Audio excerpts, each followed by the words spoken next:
3 फरवरी 1933 को पंडित जवाहरलाल नेहरू ने अपनी पुत्री इंदिरा प्रियदर्शी को एक पत्र लिखा, जिसमें उन्होंने लिखा कि ऐसा कहा जाता है कि प्राचीन भारत में रसायन विज्ञान और शल्य चिकित्सा काफ़ी उन्नत अवस्था में थे और ऐसा भारी संख्या में किए गए प्रयोगों के द्वारा ही संभव हुआ था।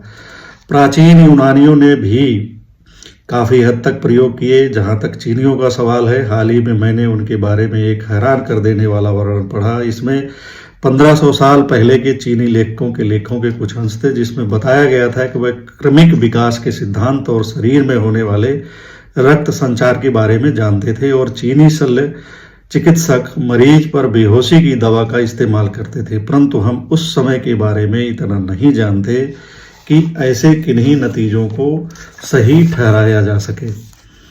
अगर प्राचीन सभ्यताओं ने इन तरीकों को खोज लिया था तो वह बाद में इन्हें भूल क्यों गई, उन्होंने सवाल किया। और उन्होंने उससे बड़ी सफलताएं क्यों नहीं हासिल की?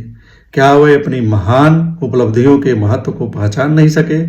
ऐसा बहुत से दिलचस्प सवाल पैदा होते हैं, परंतु इनका जवाब देने के लिए हमारे पास पर्याप्त सामग्री नहीं है।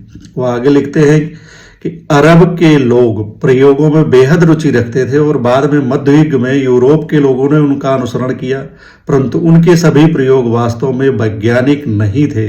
वह हमेशा ही पारस पत्थर की तलाश में रहते थे। माना जाता था कि उसमें किसी भी धातु से स्पर्श करा देने पर उस धातु को सोने में बदल देने का गुण होता है। लोगों ने किसी साधारण धातु को सोने में रूपांतरित करने के रहस्य को जानने के मकसद से जटिल रासायनिक प्रयोगों में अपनी जिंदगियां लगा दी। इसे कीमियागिरी कहा गया। उन्होंने बड़ी शिद्दत से अमृत की तलाश की जिससे वह अमर हो सकें। किस्से कहानियों के अतिरिक्त कहीं भी ऐसा प्रमाण नहीं मिलता है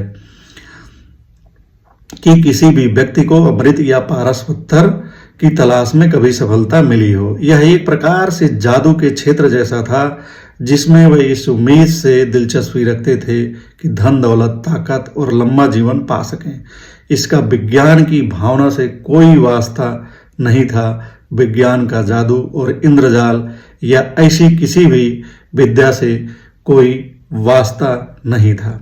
इसमें पंडित जवाहरलाल नेहरू अपनी पुत्री इंदिरा गांधी को विज्ञान के बारे में बताते हैं और मानव सभ्यता में अपने अतीत को जिस गर्व से बताया जाता है। विज्ञान कोई खोज करता है तो कहा जाता है कि ये हमारे तो इस धार्मिक ग्रंथ में इसका उल्लेख है, यहाँ पर उल्लेख है, इसमें उल्लेख है, उसमें उल्लेख है, लेकिन उसका कोई वैज्ञानिक कारण नहीं होता है। और इस तरह हमेशा कहा जाता रहा है और अब भी कहा जाता है।